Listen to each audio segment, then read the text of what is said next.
Today I want to discuss the latest tax reforms in Australia and what they could mean for you, for your investments, your superannuation and your retirement planning. There have been several important changes announced and legislated during 2026. Some are already in effect, while others are scheduled to begin over the next few years.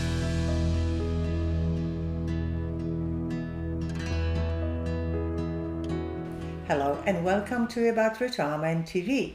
My name is Katherine Isbrandt. I'm certified financial planner and retirement strategist. Well, let's discuss and simplify those tax changes and focus on the reforms that may have the biggest impact on Australia.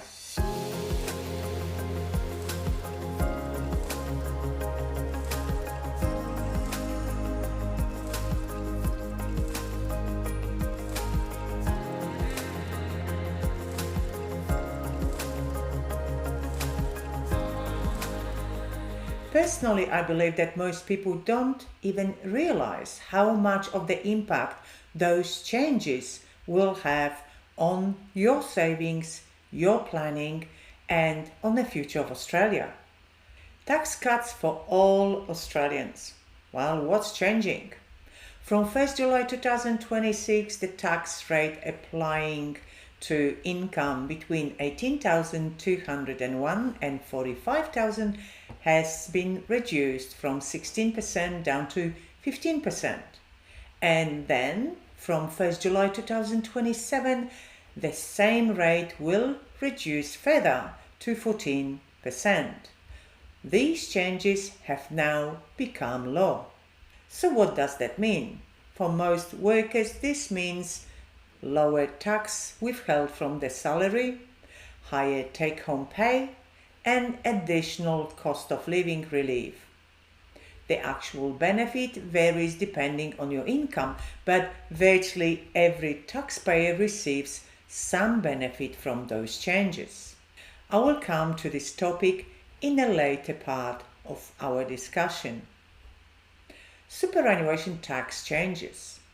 One of the most talked about reforms is the introduction of the new Division 296 tax. So who is affected? The changes targets Australians with large superannuation balances. In 2026, legislation introduced additional taxation on earnings attributable to super balances above specific thresholds. This represents one of the most significant superannuation tax reforms in recent years. What should retirees know? For most Australians, these changes won't affect them directly.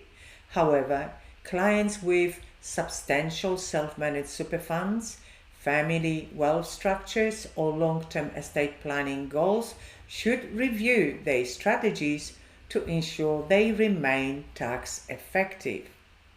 I have prepared before a video which appeared to be pretty controversial, but if you are interested in this topic, please have a look at my video, Superannuation Tax for Super Funds with Balances over $3 million. Small business tax relief. For business owners, there is some good news. The government has announced reforms designed to simplify business taxation and improve cash flow.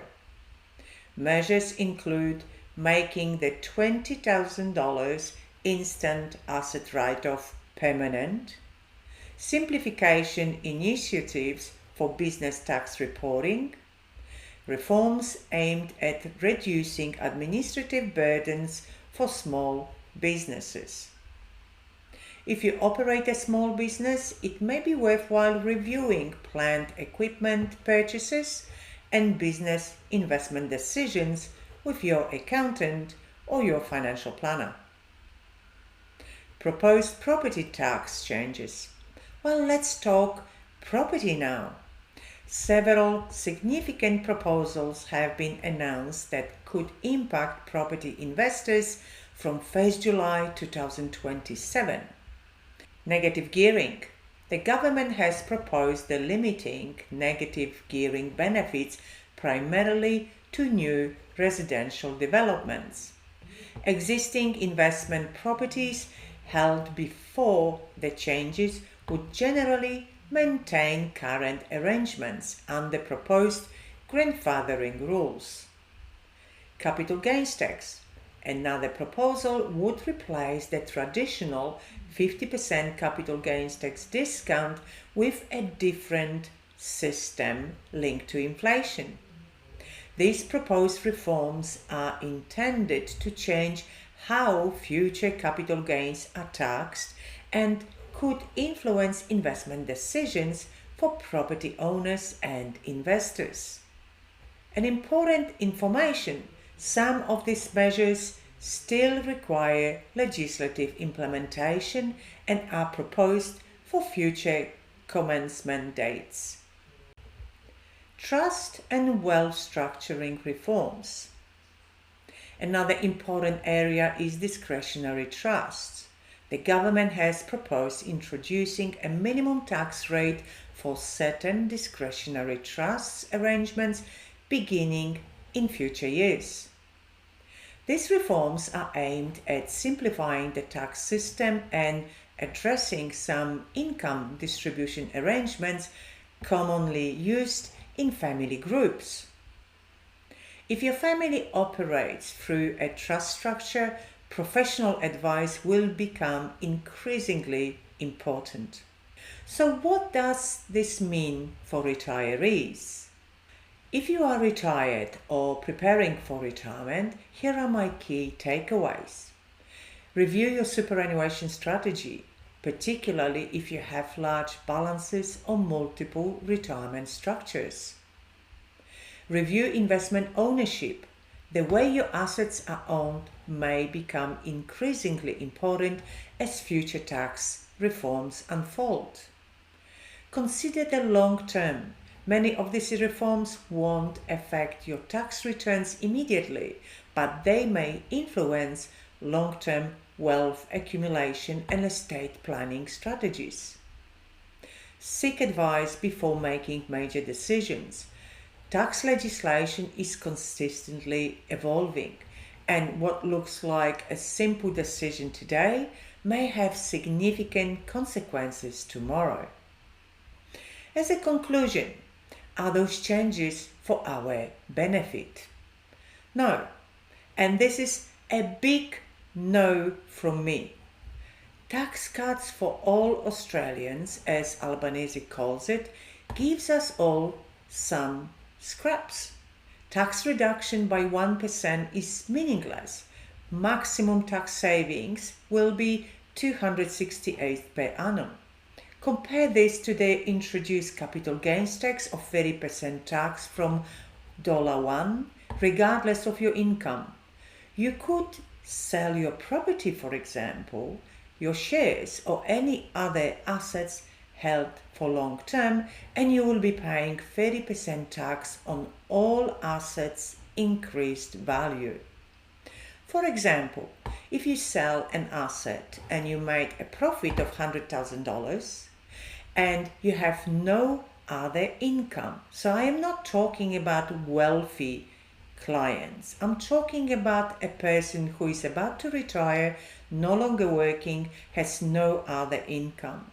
And now you received a profit of $100,000 from assets sold. Your capital gains tax based on the last year with 50% capital gains tax discount would be $6,520, including Medicare, leaving in your pocket around $93,480. Under the new system, the minimum 30% tax will apply, therefore your tax will be $30,000, leaving you only $70,000, so $23,480 worse off. So now you can see the difference of the reduction by 1% of your income tax, which gives you a saving of $268, but taking 30% of your capital gain on sale of any investment. Personally, I think these tax reforms will introduce many problems for us all. Number one, most people will start investing around tax minimization rather than a long-term growth. Number two, lots of people will start questioning the idea of building wealth, as the government will take more than a half of your money in taxes. It is much better, easier and safer to just save basics in superannuation, as for now tax is unchanged, and rely on government support in retirement. Number three, there will be no incentive to build a business. Not only employment legislation is so complex, difficult and costly that most small businesses are suffering today already, now the introduction of the new tax system will remove any benefits of long-term business building. Running your own business is the biggest risk you can take with your life and with your own private savings. So why bother? Why risk it? Why live in constant worry and stress if you are going to be penalized for all your efforts in higher taxes? There are better places in the world for building businesses, and I am really worried that most young people will recognize this and leave Australia. As the new tax introduces tax penalty for growth investing, most people will stop investing into shares, for example, and especially smaller growth-oriented companies. Therefore, most of the new businesses and inventions will leave Australia or will be overtaken by international investors or major overseas corporations. This is not a good prognosis to Australian future, and most certainly one needs to be very selective when it comes to investing. None of the introduced ideas are helping young people get into housing, as Albanese gives scraps with one hand and takes twice that much with the other. Young people want to invest to be able to save for their first home. Most young people invest through ETFs as a form of building a diversified growth portfolio. But the new tax that penalizes growth investing will see on average a delay in home ownership more than 4 years based on latest findings. Obviously, investing through super is the best option, but no young person wants to lock away money for 30-40 years, especially considering government's constant policy changes in relation to superannuation system in Australia. And please review my video that explains the new tax on all super accounts with balances of 3 million or more. Most young people will be faced with this dilemma, so planning is essential. So now it is even more important than ever to introduce proper planning if you still wish to build and protect your wealth in a tax-effective manner.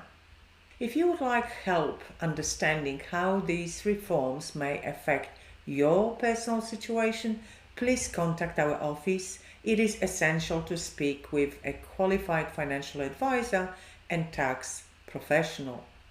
If you found this video helpful, please hit the like button, subscribe to About Retirement TV, and share this video with anyone who wants to stay informed about the latest changes affecting their finances. Also, please visit our website aboutretirement.com.au, where you can find all our videos, articles and calculators. And also, please sign up to our newsletter to be kept up with all the changes that can impact your retirement. And now please go back and watch some of our previous videos. Do retirees pay tax? Well, the answer may surprise you. And the second video recommended is the biggest mistakes in retirement. Thanks for watching, and I will talk to you in my next video. Bye.